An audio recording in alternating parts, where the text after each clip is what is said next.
Hello, and welcome to Creativity Uncovered. My name is Abby Gatling, and I am on a journey to uncover how everyday people find inspiration, get inventive, and open their imagination. Basically, I want to know how people find creative solutions at home, work, play, and everything in between. And my goal for this podcast is that by the end of it, you'll be armed with a whole suite of tried and tested ways to summon creativity whenever you need it.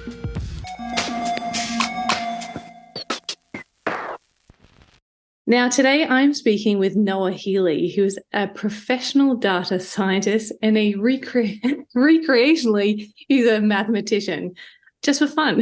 And now, if you're anything like me, you probably never thought of maths as a creative field. So I'm definitely keen to find out what it means to be a mathematician just for fun and discover where the creativity lies in that field. So welcome, Noah. Thanks for having me here, Abby. So before we start, I kind of want to get a gauge from you because on this podcast, we've had so many different people on here, and it's meant that we've had dozens of different definitions of what creativity is. So before we jump into our conversation, I'd love to know, what is creativity to you? And yeah, what does it mean to be creative? Well, for me, creativity is the production of something not seen before. And I consider that at a categorical level. So there's a certain creativity in craft. Every time you say throw a cup on a potter's wheel, that specific cup hasn't been produced before. But you can shuffle a deck of cards and produce a sequence of cards that probably will never be repeated again in our universe. So that's not creative, but not actual creativity from my lights. Uh, but the bringing forth of an entirely new idea, even where it has to build on things, that's creativity to me. And in terms of what it means, I think it's sort of it's a miracle in the palm of your hand. Like that we live surrounded by things that were brought forth from just ideas and imagination, and we can add more to that list, and it's amazing. Wow. So do you think that creativity is expensive? Um, I think, yeah, actually,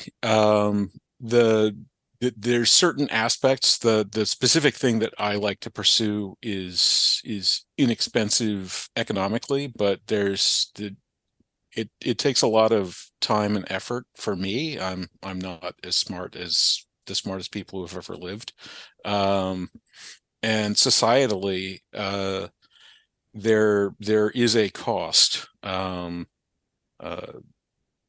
you have to step back from just staying sort of at the coal face, or plowing the furrow, and taking the time and taking the leap of faith that is imagination, and that's a cost.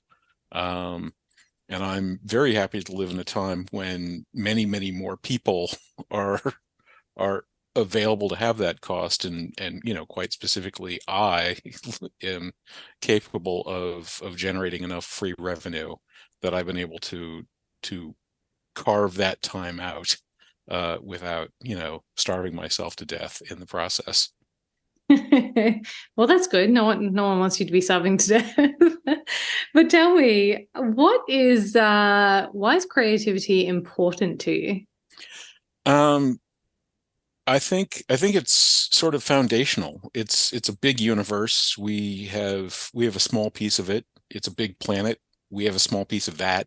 Um, there's so much that's possible and available. And while amazing things can happen at our level and at levels that we've been at before,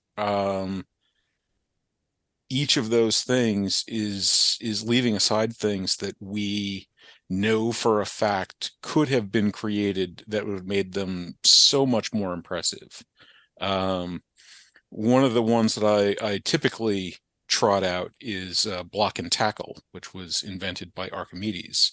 That means that the the great wonders of the ancient world, from uh, the pyramids, which still stand, to not one of the official ones, but things like the Great Wall of China, were built by people who didn't actually understand what block and tackle was, which is one of the most powerful, simple machines that human beings ever created. And for over half of recorded history, people didn't know how to do that.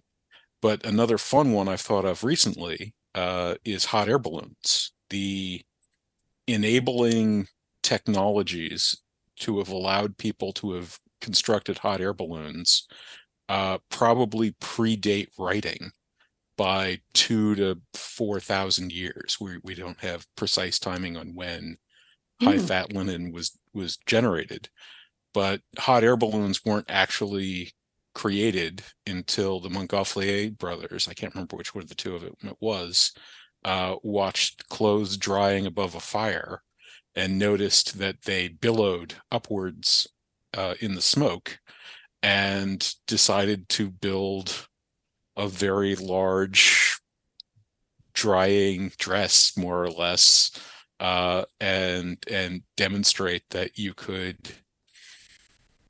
float above the ground. And this is a technology that Ramses or Tut or early Chinese emperors could have had, but certainly didn't. Wow. Okay. So so creativity is kind of helping people make sense of the world, but also make leaps and bounds forward. Yeah. There's a very real sense in which um, the chaos of the universe contains vastly more than we can be aware of, and by finding information that makes sense that we can interact with, we are leveling ourselves up in a way that's very deep and difficult to fully comprehend all the aspects of. Um, and that gets into sort of my passion around computational mathematics, because computational mathematics is essentially about the treatment of information as a what's known as a first class object. So information about how information can be processed, which you can then use on the information that's doing the processing, and create these things that are sort of at the same time daydreams, but also machines that can do things. And that is effectively what the computer is. The computers that we surround ourselves with are small manifestations of the partial concept of this general or universal computing machine, a imaginative system that is capable of encapsulating all of the possibilities of imagination, and which, like a djinn from ancient myth, will do anything that you tell it to do, but only specifically and exactly what you tell it to do. Wow.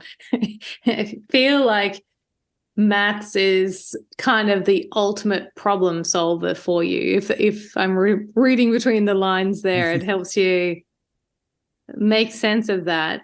But then apply it. It only does what you tell it to do. How do you know what to tell it to do? Is this where this comes in when you're noodling around with your maths?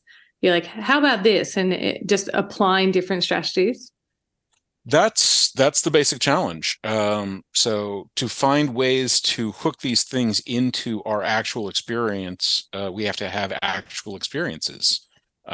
So I read and have been reading extensively for quite some time, and actually, have jobs here and there throughout my life, um, and have done some traveling. Not much. I'm kind of a homebody for the most part. I still live in the town I was raised in, but once again, it comes back to sort of that there's a big universe. So you can you can concentrate on basically any piece of it and get a an incoming stream of information that's bigger and deeper and wider than you can possibly hope to contain. Uh, and so you can take these sense impressions and inspirations back into your problem space and then see what happens. So, um, for example, my major project is CDM, this system for doing price discovery. I was initially thinking about uh, sort of consensus or fairness on networks. So people who have children might be familiar with the cake sharing problem. If you've got two kids, you get one of them to cut the last piece of cake and you get the other one to pick, and they both then have to agree that the outcome is fair, because if it's not fair, it's their own fault. Very practical, yeah. Yes. As it happens, there are fair division algorithms for dividable objects that work for any number of people. Unfortunately, those algorithms are what is known as exponential time. So if you have three kids, it's a lot more complicated. If you have four kids, it's much, much, much more complicated than the three kids example. If you have five kids, they're gonna be in college before they figure out how to divide the cake. Like it gets bad fast, and so this is obviously a an important general problem, particularly as we're cranking up the amount of things that we plug into the internet. Um, and so I thought it'd be an interesting thing to think about ways that you could negotiate a common interest in these sorts of fair outcomes. And I came up with an approach, and then I was asked a question, and it occurred to me that I could add recursion to the approach. And recursion is when a system can refer back to its own behavior as part of its operation, and it makes systems much harder to think about and much more powerful, which is like catnip to me, basically. Like that's exactly what I love thinking about. So I was like, well, that's a fascinating problem. Let's dive into that and see what happens. And what happens, it turns out, when you think about that specific set of things, is a brand new kind of marketplace falls out of the system at you, and that marketplace is more efficient than the ones we actually use. And that's something that's essentially been sitting there for people to figure out and communicate to each other forever. Uh, you know, this, as far as I can tell, math is sort of a feature of the universe. So human beings innovating fire, talking around the camp, could have come up with this idea, but there's no record of it anywhere. So that's creativity. So are you saying that there's limitless amounts of maths problems out there that we can find and solve and work on? Oh, beyond your imagination, quite literally. In fact, there's math problems about that specific issue of How very meta. yes, about the scope of imagination. There's something based around computational mathematics called the mathematician's infinite employment theorem, and there's a number of infinite employment theorems actually. And basically, what this theorem says is that there's no system that we could conceivably deploy that would be able to get to all the interesting math problems. And so anyone that wants to sort of break loose and throw their hat into the ring, there's low-hanging fruit somewhere, and you might be the person that picks it up. And do you get to name it if you come up with a new maths problem? In general, yes. If you come up with something that's really awesome, then usually the community will wind up naming the conjecture or the proof after you. In some cases, this has led to a certain amount of confusion because certain superstar mathematicians like Leonard Euler, who's basically famous for having a name that is pronounced differently from the way it's spelled, created so much mathematics that there's so many things that are named after him that many people actually get them confused with one another. So uh, that becomes quite the challenge. Surely there is a mathematical formula that could help that situation in the naming of new maths formulas. Yeah. Well, uh, that's not something that's currently excited the community, but maybe someday. I've got an opportunity here. I can just see it. So tell me, let's jump back a tiny little bit. So doing this type of maths, this is not your regular 9 to 5 job, is it? You have an interest in this outside of work. Yeah. So typically, when I'm actually employed, it's doing data analysis or programming. And while programming has some relationship to computational mathematics, many actual valuable programming involves more or less plumbing, as it were, which again is a craft and a respectable thing, but not a deep creative object. So uh, if you have incoming information, say web requests that need to be served at some particular rate, then you have a basic engineering problem. You need to be able to pull in these things, process them at speed, carve off the information that's appropriate. It involves a certain amount of measuring what's going on and sort of figuring out what parts are slow, what parts are fast, and then figuring out how to use well-worn libraries that exist to hook in to get them to operate the way it's supposed to be. But even there's a certain amount of design that exists that overlaps pretty heavily with the kinds of things that I find actually interesting. In terms of data analysis, again, there's so many different areas of mathematics. These days, the AI approaches are largely dominating data analysis, but they usually require fairly large scale sets. And so many people are operating small or medium sized companies and don't really generate millions or billions of records on a daily basis.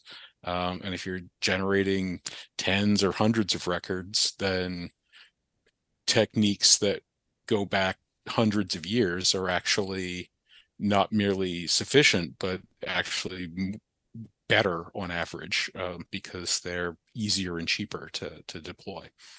So is that why you've sort of strayed into maths outside of hours? Because your regular work is kind of logical and procedural and it's very set as to what you do. Is maths your child Not gonna let loose? Not really. So, math is something that has always come relatively easy to me compared to most people. And so I learned quite a lot of it in school. But I would have more fun reading books or taking walks through the woods or the mountains and getting some daydreaming in that way. Uh, but once I became a professional programmer, my sort of engineering training kicked in, and we'd had some ethics classes on the concept of what a professional is. And a professional is someone that has mastered a body of knowledge that allows them to make decisions on behalf of others for others. And so you have to master a body of knowledge. And so now that I had this sort of engineering-ish job, I was like, well, I need to master this body of knowledge so that I actually am capable of doing it. And in doing that mathematical study, that's where I ran across this genie in a box, characteristic of computational mathematics. And that's where this sort of, having fun daydreaming type of pastime linked in hard to this actual engineering result where your daydreams could be turned into reality by the machines, and the machines would show you other things that were the results of the daydreams you were having, and this kind of entirely new world opened up. So it was something that I kind of fell into rather than being my release. Wow. So you're having all these thoughts about various things, and then maths is your way of being able to actually enact that. Yeah. It's a language that allows you to express ideas in much more effective ways. And so without that language, you would never really even be able to think these ideas. One of the classic examples is how sort of bad Rome was at math, because Roman numerals basically are terrible. Um, Adding Roman numerals isn't so bad. Multiplying Roman numerals is an enormous pain in the neck. Dividing Roman numerals is basically an object of torture. Um, Whereas our positional notation that we use these days is much more natural for those types of operations. And there's other ways of thinking about and representing numbers that are even more effective at doing those things.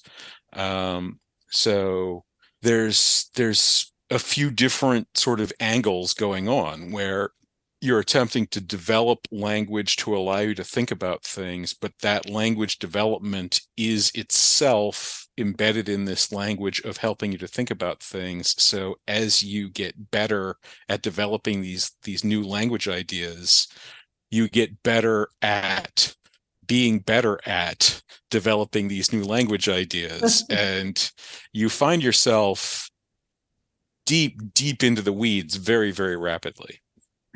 Yes. How do you do that? You're getting deeper and deeper and deeper.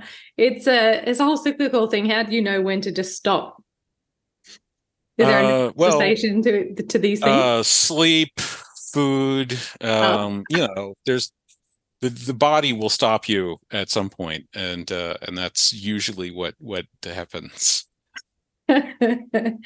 So you said you have loved maths like your entire life. Did you always think it was a creative thing, or is it the daydreaming that has made you realize that? I really didn't. I have quite the bone to pick pedagogically. I was extremely fortunate in sort of my schooling. I was exposed to enormous amounts of math, but I was still exposed to math as sort of a series of tricks, if you will.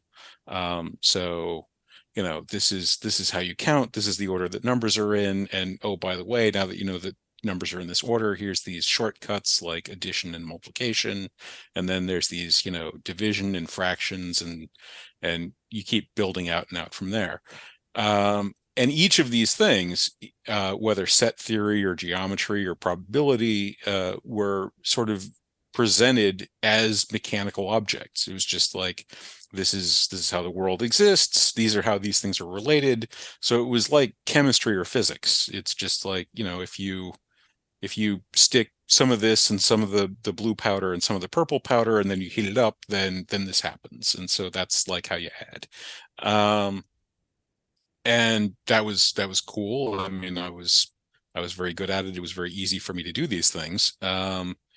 But the idea that there would be like different kinds of addition, I actually recall, I believe I was actually exposed to negative numbers, but in in first grade we were given an exercise set that involved subtracting, I believe it was 7 from 5, and I wrote down -2, and they marked it wrong, because they were teaching first graders, and so they weren't going to talk about negative numbers, and so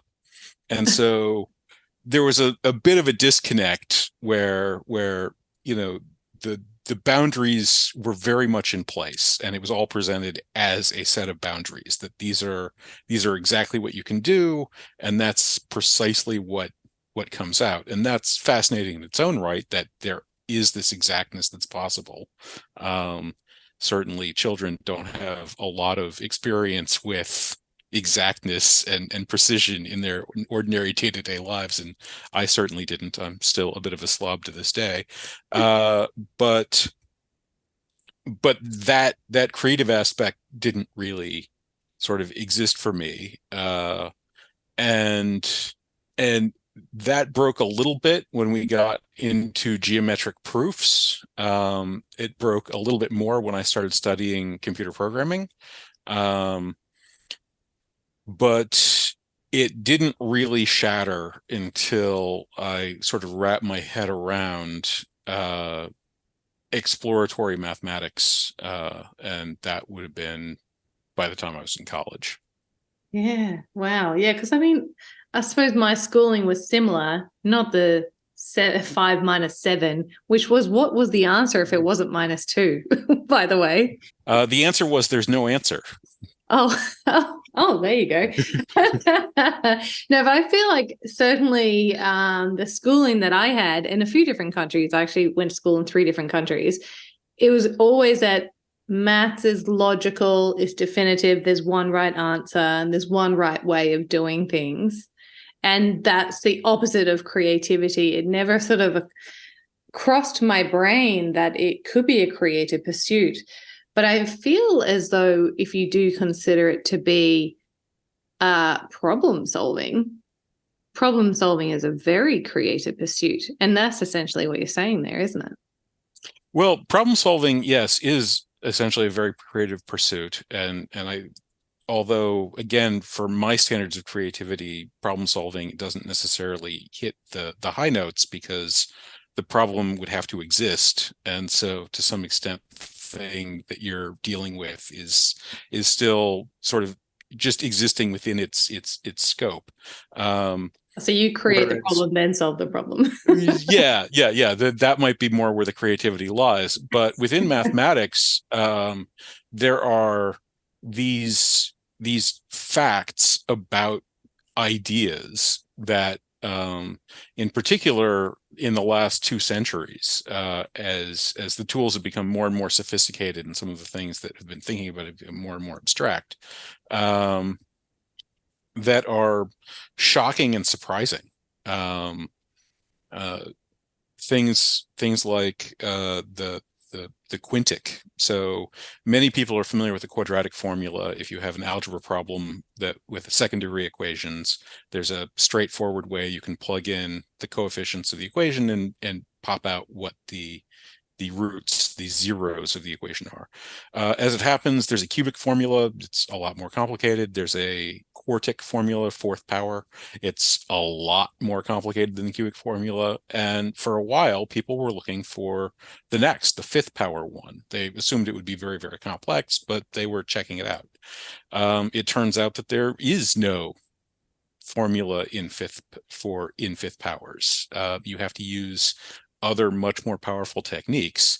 And for five and all higher powers, because of the symmetries of the patterns of the roots that are possible in the complex plane, um, it's not possible for there to be enough information in a set of 6 numbers to to narrow that down to 5 answers.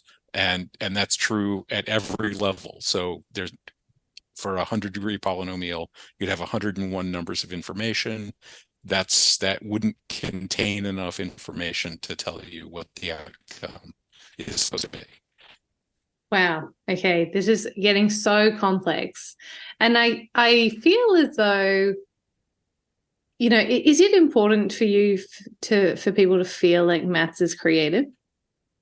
I I think that would have a lot of value because of the technology and the tools that exist today. That because we have computers and because we use them so poorly, or in some cases not really at all, The it looks to me like there's a lot of this low-hanging fruit lying around. There's got to be a lot of Montgolfier brothers out there that could just, notice, oh, when I do this ordinary thing with computational technology, obviously it would be possible to no longer have to some very important part of human society that takes up a lot of time and effort and whatever, because it's just like we can just slip the bonds of earth and float in the sky now.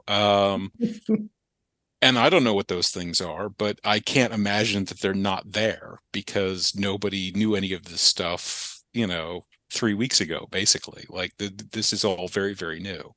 And Yeah. so having a lot more human minds looking at and getting curious and throwing themselves into this particular deep end strikes me as a very sensible way to let our imaginations loose. Yeah. I mean, because all of this is so complex, it's hard to even comprehend what you're talking about half the time because it's so theoretical, right? And you can't put your hands on it necessarily. It's not tangible to me anyway. Uh, that perhaps is like a PR approach to rebrand maths as a creative pursuit. It will engage more people in it, and thus we'd be able to solve more problems in the world faster. Uh, I would hope so. And in particular, the problem that might be most important to solve is to deal with the language, and work on some of these issues. So communication is hard in its own right, but we now have the mathematics of information, which is one of the key parts of computational mathematics, to talk about language. And there are some very powerful ideas there that are not part of the general discussion about how language and communication is structured. Sadly, most of that has been dominated by the marketing department, which is mostly about, did it sell product good? Did it not sell product bad? Which isn't entirely unimportant, but there are other things that you can do with it. So that's something that I think is part of that fertile ground, is finding ways to think about how to visualize or conceptualize, and in most important fact, communicate a common understanding of abstract ideas, to get people on the same page, because there have been a few, at least half a dozen that I'm aware of, projects that where internet scale interested parties got involved in a mathematical proof, and the progress is pretty considerable. One of the more famous ones, there's something called the twin primes conjecture. So uh, going back to Euclid, we've had a well-known proof that there's an infinite number of prime numbers. Prime numbers have the property that the only whole number that divides them wholly is themselves, and one, of course, because one divides all the numbers. So 2, 3, 5, 7, so on. Some primes, and the early ones are sort of close together enough that we don't really count them, but primes like 11 and 13, primes like 17 and 19, uh, primes like 41 and 43 are only two apart from each other. And so they're known as twin primes. And we don't know whether or not there's an infinite number of twin primes. We know that they keep showing up as far as we can check, but obviously we can't check very far from an infinite standpoint. And it turns out that it's a very hard problem to think about. Essentially, zero progress was made up until the 2010s, or maybe it was back in the aughts.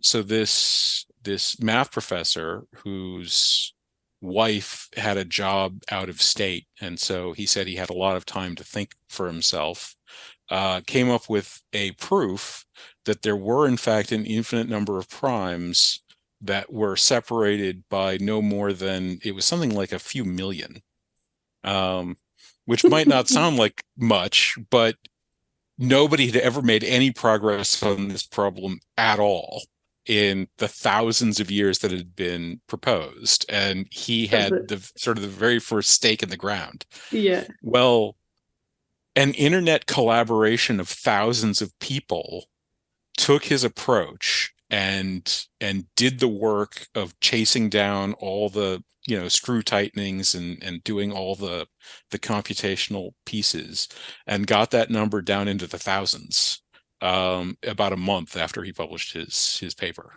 Wow. uh, and so there's a lot of prospects for wide scale collaboration if people can have a common understanding and interest in some of these abstract problems. Yeah. Well, many hands may like word, right? And I guess it's just so hard for people to understand because the numbers you're talking about there are so big that you can't even count them, and that's why you couldn't understand these things, right? And so Oh many people yeah. have no frame of reference for. Most people would have no frame of reference for the scale of these numbers and the complexity of all these theorems and formulas and whatnot.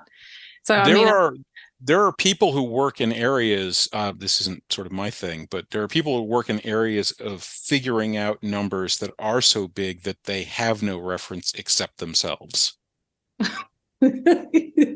see that is it. It's like, what does that mean? What does that mean? But no, I do. I agree. I feel like it is something that we should talk about more because it's obviously maths have so many applications across all of our universe and understanding and taking us to the next level that why not have more people involved, you know?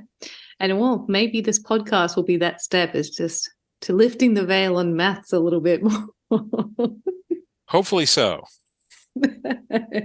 Noah, I want to thank you so much for joining me today. I really enjoyed our complex chat.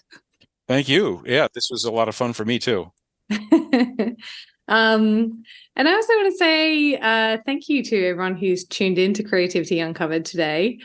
I hope this episode has inspired you to pick up a little maths and that it helps you summon creativity the next time you need it.